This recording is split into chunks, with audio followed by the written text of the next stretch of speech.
आज मैं आपके समक्ष प्रस्तुत करने जा रही हूँ गुरुदेव श्री रविंद्रनाथ ठाकुर द्वारा लिखी हुई कहानी का हिंदी अनुवाद, जिसका शीर्षक है अनाथ। श्री रविंद्रनाथ ठाकुर की सर्वाधिक पढ़ी जाने वाली कहानियाँ और सर्वश्रेष्ठ कहानियों में इस कहानी की गणना होती है। इस कहानी की नायिका है शशिकला। शशिकला के बच्चे भी हैं, बट उसका एक छोटा सा भाई भी है जिसका नाम है नीलमणि।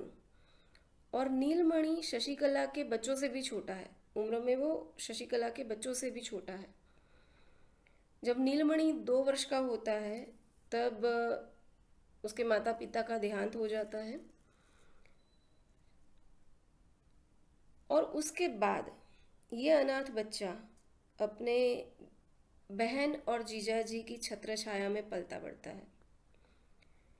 इस दौरान भाई और बहन के बीच में किस तरह से एक ममता का नाता बनता है, एक अमूल्य प्रेम का बंधन बंध जाता है। गुरुदेव ने इस कहानी में इसको बहुत ही प्यार से, बहुत ही सरलता से, बहुत ही सुंदर तरीके से प्रस्तुत किया है। तो आइए सुनते हैं गुरुदेव श्री रविंद्रनाथ ठाकुर द्वारा लिखी हुई कहानी, जिसका शीर्षक है अनाथ। गांव के किसी एक अभागिनी के अत्याचारी पति के तिरस्कृत कर्मों की पूरी व्याख्या करने के बाद पड़ोसिन तारामती ने अपनी राय संक्षेप में प्रकट करते हुए कहा, आग लगे ऐसे पति के मुंह में। सुनकर जयगोपाल बाबू की पत्नी शशिकला को बहुत बुरा लगा और ठेस भी पहुंची। उसने जबान से तो कुछ नहीं कहा, पर अंदर ही अंदर सोचने लगी कि पति जाति के मुख में सिगरेट सिगार की आग के सिवा और किसी तरह की आग लगाना या कल्पना करना कम से कम नारी जाति के लिए कभी किसी भी अवस्था में शोभा नहीं देता। शशिकला को गुमसुम बैठा देखकर कठोर हृदय तारामती का उत्साह दुगुना हो गया और वह बोली, ऐसे खसम से तो जन्म जन्म की रांड भली। और चटपट वहां से उठकर वो चल दी। उसके जाते ही बैठक समाप्त हो गई। शशिकला गंभीर हो गई। वह सोचने लगी, पति की ओर से किसी दोष की वह कल्पना भी नहीं कर सकती जिससे उसके प्रति ऐसा कठोर भाव जागृत हो जाए। विचारते विचारते उसके कोमल हृदय का सारा प्रतिफल अपने प्रवासी पति की ओर उच्छ्वासित होकर दौड़ने लगा। पर जहां उसके पति शयन किया करते थे, उस स्थान पर दोनों बाहें फैलाकर वो औंधी पड़ी रही और बारंबार तकियों को छाती को लगाकर चूमने लगी। तकिए में पति के सिर के तेल की सुगंध को वह महसूस करने लगी और फिर द्वार बंद करके बक्से में से पति का एक बहुत पुराना चित्र और स्मृति पत्र निकालकर बैठ गई। उस दिन की निस्तब्ध दोपहरी उसकी इसी प्रकार कमरे में एकांत चिंता, पुरानी स्मृति और व्यथा के आंसुओं में बीत गई। शशिकला और जयगोपाल बाबू का दाम्पत्य जीवन कोई नया हो, वो बात नहीं है।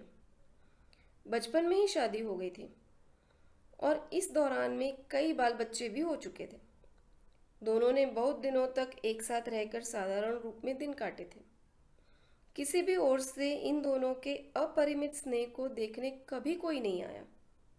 लगभग 16 वर्ष की एक लंबी अवधि के बिताने के बाद उसके पति को महज काम धाम ढूंढने के लिए अचानक परदेश जाना पड़ा और विच्छेद ने शशि के मन में एक प्रकार का प्रेम का तूफान खड़ा कर दिया। विरह बंधन में जितनी खींचाई होने लगी, कोमल हृदय की फांसी उतनी ही कड़ी होने लगी।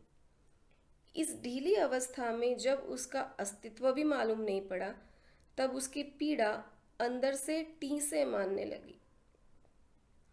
इसी से इतने दिन के बाद, इतनी आयु में बच्चों की माँ बनकर भी शशिकला आज बसंत की दोपहरिया में निर्जन घर में विरह शैया पर पड़ी नववधू सा सुख स्वप्न देखने लगी।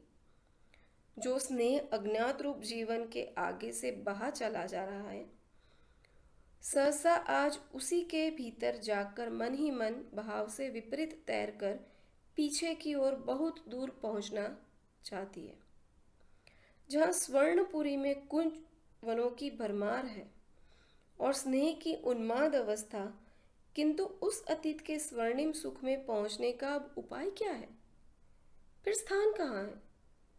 सोचने लगी, अब की बार जो वह पति को पास पाएगी, तब जीवन की इन शेष घड़ियों को और बसंत की आभा भी निष्फल नहीं होने देगी। कितने ही दिवस, कितनी ही बार उसने छोटी मोटी बातों पर वाद विवाद करके, इतना ही नहीं, उन बातों पर कलह करके पति को परेशान कर डाला है। आज अतृप्त मन ने भी एकांत इच्छा से संकल्प किया कि भविष्य में कदापि संघर्ष नहीं करेगी, कभी भी उनकी इच्छा के विरुद्ध नहीं चलेगी, उनकी आज्ञा को पूरी तरह पालेगी, सब काम उनकी तबीयत के अनुसार किया करेगी। स्नेह युक्त विनम्र हृदय से अपने पति का बुरा भला जो भी व्यवहार हो, सब चुपचाप सहन कर लिया करेगी। कारण पति सर्वस्व है, पति प्रियतम है, पति देवता है। बहुत दिनों तक शशिकला अपने माता पिता की एकमात्र लाडली बेटी रही है। उन दिनों जय गोपाल बाबू वास्तव में मामूली नौकरी किया करते थे, फिर भी भविष्य के लिए उसे किसी प्रकार की चिंता नहीं थी। गांव में जाकर पूर्ण वैभव के साथ रहने के लिए उसके श्वशुर के पास पर्याप्त मात्रा में चल अचल संपत्ति थी। इसी बीच बिल्कुल ही असमय में शशिकला के वृद्ध पिता काली प्रसन्न के यहाँ पुत्र ने जन्म लिया। सत्य कहने में क्या है, भाई के इस जन्म से शशिकला को बहुत दुख हुआ और जय गोपाल बाबू भी इस नन्हे साले को पाकर विशेष प्रसन्न नहीं हुए। अधिक आयु में बच्चा होने के कारण उस पर माता पिता के लाड़ प्यार का कोई ठिकाना नहीं रहा। उस नवजात छोटे दूध पीते निद्रातूल साले ने अपनी अज्ञानता में न जाने कैसे अपने कोमल हाथों की छोटी छोटी मुट्ठियों में जय गोपाल बाबू की सारी आशाएं पीसकर जब चकनाचूर कर दी, तब वह आसाम के किसी छोटे बगीचे में नौकरी करने के लिए चल दिए। सबने कहा सुना कि पास में ही कहीं छोटा मोटा काम धंधा खोज करके यहीं रहो तो ज़्यादा अच्छा हो, किंतु चाहे गुस्से के कारण या गैरों की नौकरी करने में शीघ्र ही अमीर बनने की धुन से हो, उसने किसी की बात पर ध्यान नहीं दिया। शशि को बच्चों के साथ उसके मायके में छोड़कर वह आसाम चला गया। विवाह के उपरांत इस दंपत्ति में यह पहला विच्छेद था। पति के चले जाने से शशि को दूध मुहे भाई पर बड़ा क्रोध आया। जो मन की पीड़ा को स्पष्ट रूप में कह नहीं सकता, उसी को क्रोध अधिक आता है। छोटा सा नवजात शिशु माँ के स्तनों को चूमता और आंख मीचकर निश्चिंतता से सोता, और उसकी बड़ी बहन अपने बच्चों के लिए गर्म दूध, ठंडा भात, स्कूल ले जाने की देर इत्यादि इत्यादि अनेक कारणों से रात दिन रूठ कर मुंह फुलाए रहती और सारे परिवार को परेशान करती। थोड़े दिन बाद ही बच्चे की माँ का स्वर्गवास हो गया। मरते समय माँ अपने गोद के बच्चे को लड़की के हाथ सौंप गई, शशिकला के हाथ सौंप गई। अब तो बहुत ही शीघ्र मातृहीन शिशु ने अपनी कठोर हृदय दीदी का हृदय जीत लिया। हा हा ही करता हुआ वह शिशु जब अपनी दीदी के ऊपर जा पड़ता और अपने बिना दांत के छोटे से मुख में उसका मुंह, नाक, कान सब कुछ ले जाना चाहता, अपनी छोटी सी मुट्ठी में उसका जूड़ा पकड़कर जब खींचता और किसी कीमत पर भी हाथों में आई वस्तु को छोड़ने के लिए वह तैयार नहीं होता। दिवाकर के उदय होने से पहले ही उठकर जब वह गिरता पड़ता हुआ अपनी दीदी को कोमल स्पर्श से पुलकित कर देता, किलकारियां मार मार कर शोर मचाना आरंभ कर देता, और जब वह क्रमशः दीदी दीदी पुकार पुकार कर बारंबार उसका ध्यान बटाने लगा, और जब उसने कामकाज और फुर्सत के समय उस पर उपद्रव करना आरंभ कर दिया, तब शशि से स्थिर नहीं रहा गया। उसने उस छोटे से स्वतंत्र प्रेमी अत्याचारी के आगे पूरे तौर पर आत्मसमर्पण कर दिया। बच्चे की माँ तो नहीं थी, इसी से शायद उस पर उसकी सुरक्षा का अधिक भार आ पड़ा। शिशु का नाम हुआ नीलमणि। जब वह 2 वर्ष का हुआ तब उसके पिता असाध्य रोगी हो गए। बहुत ही शीघ्र चले आने के लिए जय गोपाल बाबू को लिखा गया। जय गोपाल बाबू जब मुश्किल से उस सूचना को पाकर ससुराल पहुंचे तब ससुर काली प्रसन्न मौत की घड़ियां गिन रहे थे। मरने से पूर्व काली प्रसन्न ने अपने एकमात्र नाबालिग पुत्र नीलमणि का सारा भार दामाद जयगोपाल बाबू पर छोड़ दिया और अपनी अचल संपत्ति का 1/4 भाग अपनी बेटी शशिकला के नाम कर दिया। इसलिए चल अचल संपत्ति की सुरक्षा के लिए जयगोपाल बाबू को आसाम की नौकरी छोड़कर ससुराल चले आना पड़ा। बहुत दिनों के उपरांत पति पत्नी में मिलन हुआ।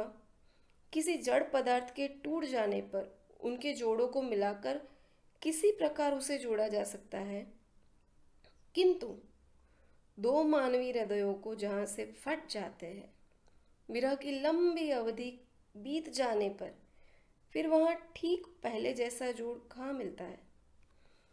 कारण हृदय सजीव पदार्थ है। क्षणों में उसकी परिणति होती है और क्षण में ही परिवर्तन।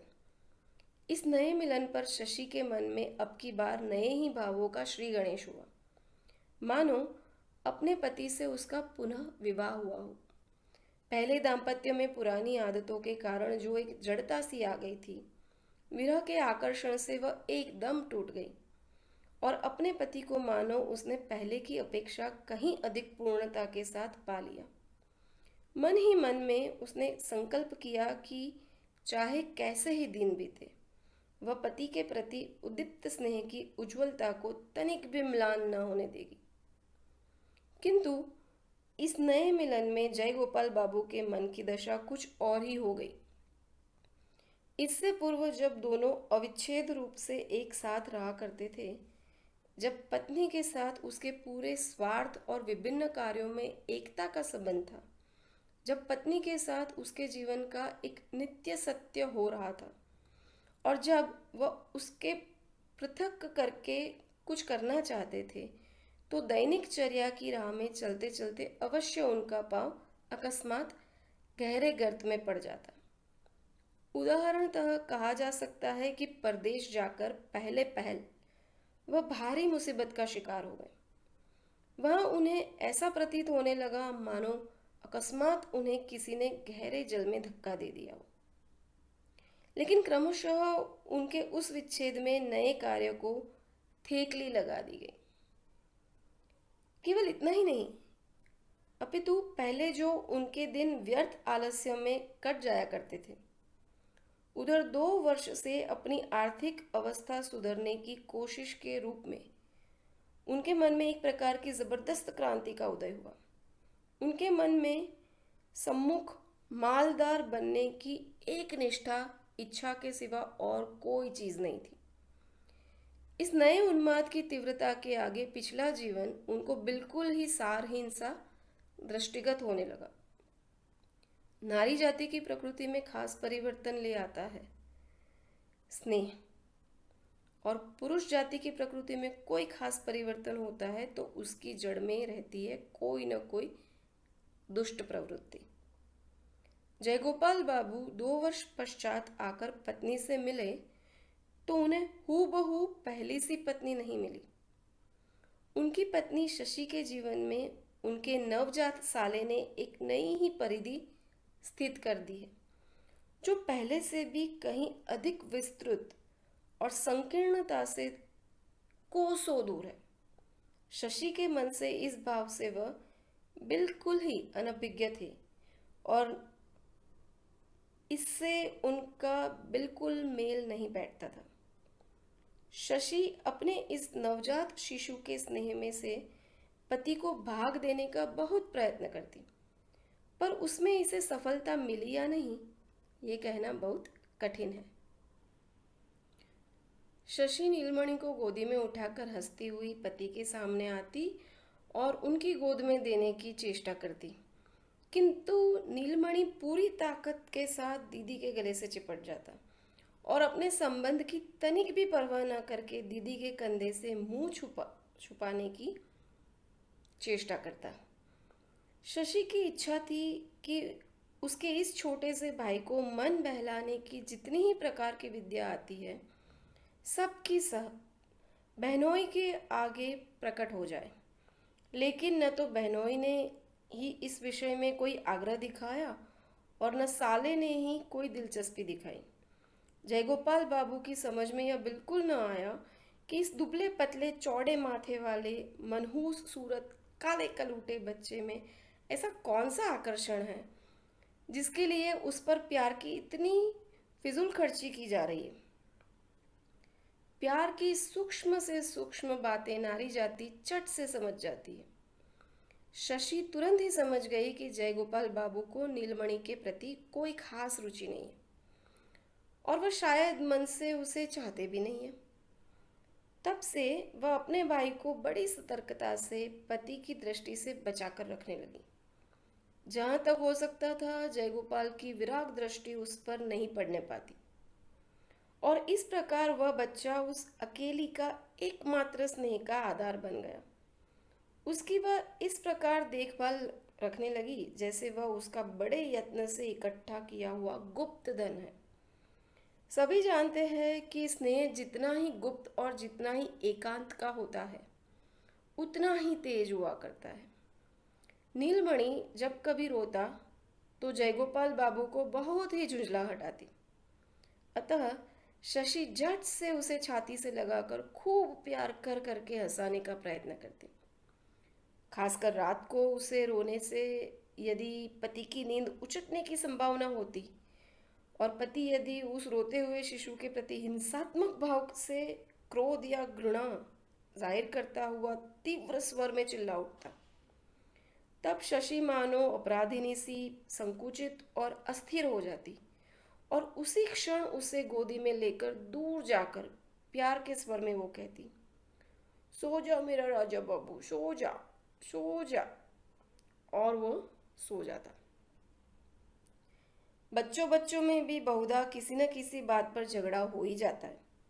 शुरू शुरू में ऐसे अवसरों पर शशि अपने भाई का पक्ष लिया करती थी। कारण उसकी मां नहीं है।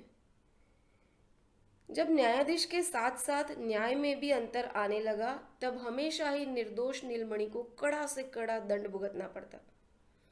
यह अन्याय शशि के हृदय में तीर के समान चुभ जाता और इसके लिए वह दंडित भाई को अलग ले जाकर उसे मिठाई देकर, खिलौने देकर, गाल चूमकर दिलासा देने का प्रयत्न किया करती। परिणाम यह देखने में आता कि शशि नीलमणि को जितना ही अधिक चाहती, जयगोपाल बाबू उतना ही उस पर जलते भूनते और वह जितना ही नीलमणि से घृणा करते, गुस्सा करते, शशि उतना ही उसे अधिक प्यार देती। जयगोपाल बाबू उन इंसानों में से है जो कि अपनी पत्नी के साथ कठोर व्यवहार नहीं करते और शशि भी उन स्त्रियों में से है जो स्निग्ध स्नेह के साथ चुपचाप पति की बराबर सेवा किया करती। किंतु अब केवल नीलमणि को लेकर अंदर ही अंदर एक गुठली सी पकने लगी जो उस दंपति के लिए व्यथा दे रही थी। इस प्रकार के नीरव द्वंद्व का गोपनीय आघात प्रतिघात प्रकट संघर्ष की अपेक्षा कहीं अधिक कष्टदायक होता है।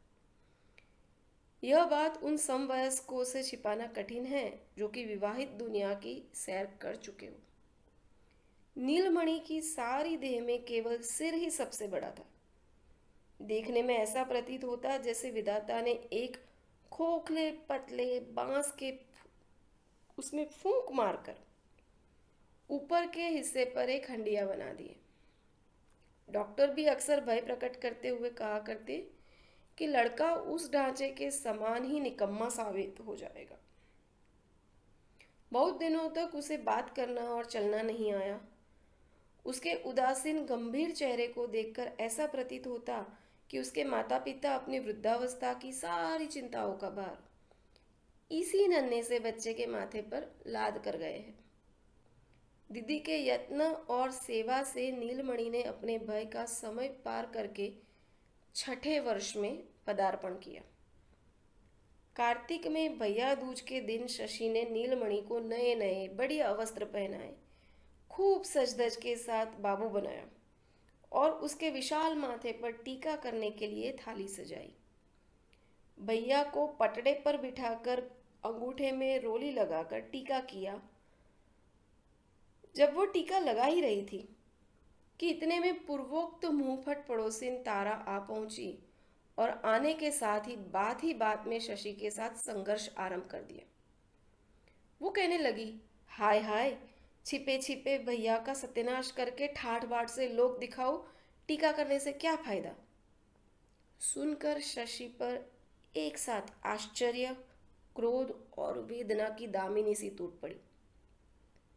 अंत में उसे सुनना पड़ा कि वे दोनों औरत मर्द मिलकर सलाह करके नाबालिग नीलमणि की अचल संपत्ति को मालगुजारी वसूली में नीलाम करवाकर पति के फुफेरे भाई के नाम खरीदने की साजिश कर रहे हैं। शशि ने सुनकर कोसना शुरू किया, जो लोग इतनी बड़ी झूठी बदनामी कर रहे हैं, भगवान करे उनकी जीभ जल जाए। और अश्रु बहाती हुई सीधी वह पति के पास पहुंची तथा उनसे सब बात कह सुनाई। जयगोपाल बाबू ने कहा, आजकल के ज़माने में किसी का भरोसा नहीं किया जा सकता। उपेंद्र मेरा सगा फुफेरा भाई है, उस पर सारी अचल संपत्ति का भार डालकर मैं निश्चिंत था। उसने कब माल गुजारी नहीं भरी और कब नीलाम में हासिलपुर खरीद लिया, मुझे कुछ पता नहीं लगा। शशि ने आश्चर्य के साथ पूछा, तुम नालिश नहीं करोगे? नालिश का मतलब है कंप्लेंट। तो शशि ने एकदम आश्चर्य से पूछा कि तुम इसके खिलाफ कोई कंप्लेंट नहीं करोगे क्या? जयगोपाल बाबू ने कहा, भाई के नाम नालिश कैसे करूं, और फिर नालिश करने से कुछ फल भी नहीं निकलेगा, गांठ से और रुपए पैसे की बर्बादी होगी। पति की बात पर भरोसा करना शशि का कर्तव्य है, किंतु वह किसी भी तरह भरोसा न कर सकी। तब फिर उसकी अपनी सुख की घर गृहस्थी और स्नेह का दाम्पत्य जीवन सब कुछ सहसा भयानक रूप में उसके समक्ष आ खड़ा हुआ। जिस घर द्वार को वह अपना आश्रय समझती रही थी, अचानक देखा कि उसके लिए वह एक निष्ठुर फांसी बन गया है, जिसने चारों ओर से उन दोनों भाई बहन को घेर रखा है। वह अकेली अबला है, असहाय नीलमणि को कैसे बचाए, उसकी कुछ समझ में नहीं आ रहा था। जैसे जैसे वह सोचने लगी, वैसे वैसे भय और घृणा से संकट में पड़े हुए अबोध भाई का उसका प्यार बढ़ता ही गया। उसका हृदय ममता और आंखें अश्रुओं से भर आई। वह सोचने लगी, यदि उसे उपाय मालूम होता तो वह लाट साहब के दरबार में अपनी अर्जी दिलवाती, और वहां से भी कुछ न होता तो महारानी विक्टोरिया के पास खत भेजकर अपने भाई की जायदाद अवश्य बचा लेती, और महारानी साहिबा नीलमणि की वार्षिक 758 रुपये लाभ की जायदाद हासिलपुर कदापि नहीं बिकने देती। इस प्रकार शशि जबकि सीधा महारानी विक्टोरिया के दरबार में न्याय करा के अपने फुफेरे देवर को ठीक करने का उपाय सोच रही थी, तब सहसा नीलमणि को तीव्र ज्वर चढ़ाया और ऐसा दौरा पड़ने लगा कि हाथ पांव तन गए और बारंबार बेहोशी बढ़ने लगी। जयगोपाल ने गांव के एक देसी काले डॉक्टर को बुलवाया।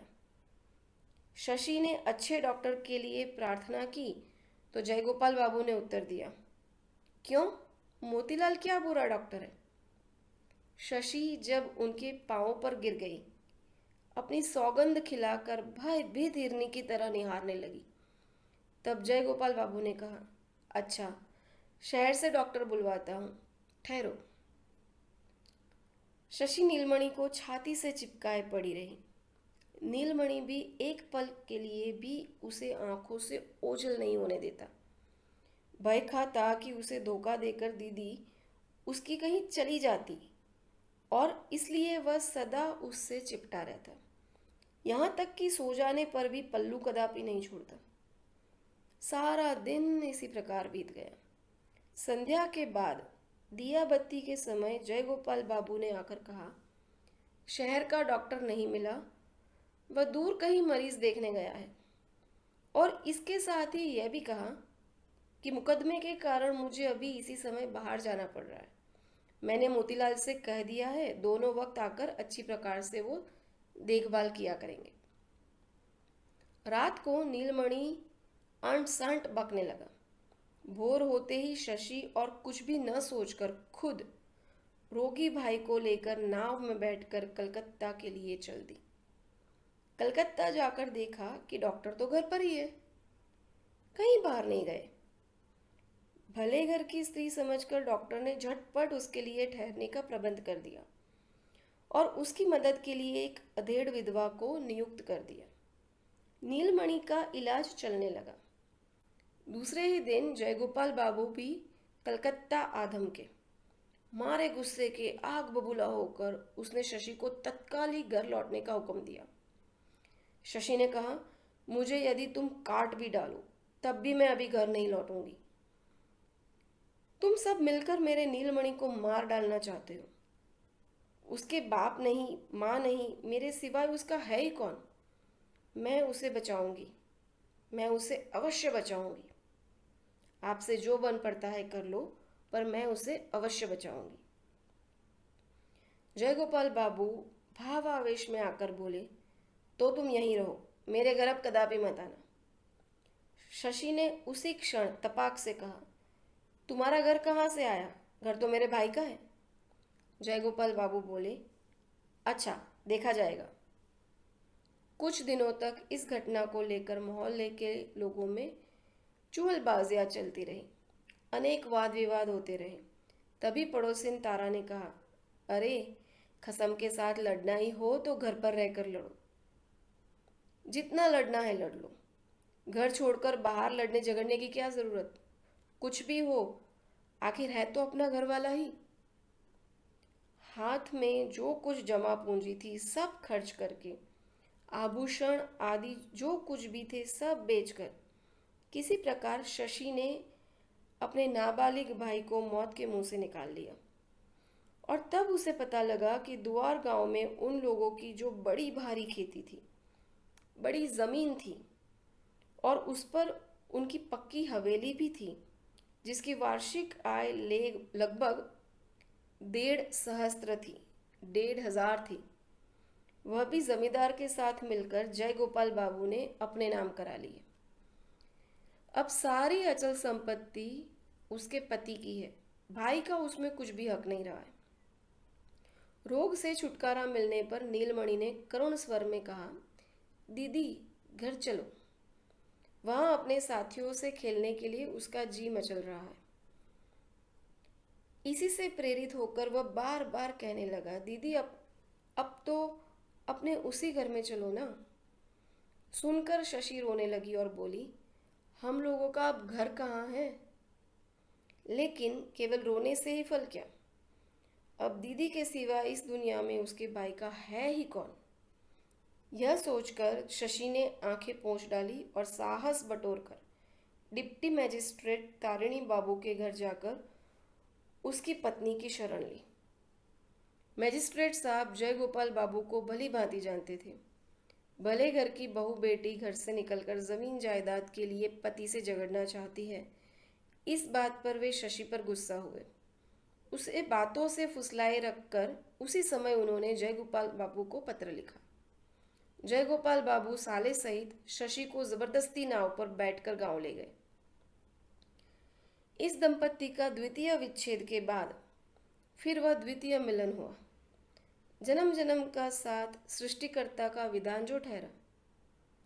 बहुत दिनों के बाद लौटकर पुराने साथियों को पाकर नीलमणि बहुत खुश हुआ। आनंद पूर्वक घूमने फिरने लगा। उसकी निश्चिंत खुशी को देखकर भीतर ही भीतर शशि की छाती फटने लगी। शरद ऋतु आ गई।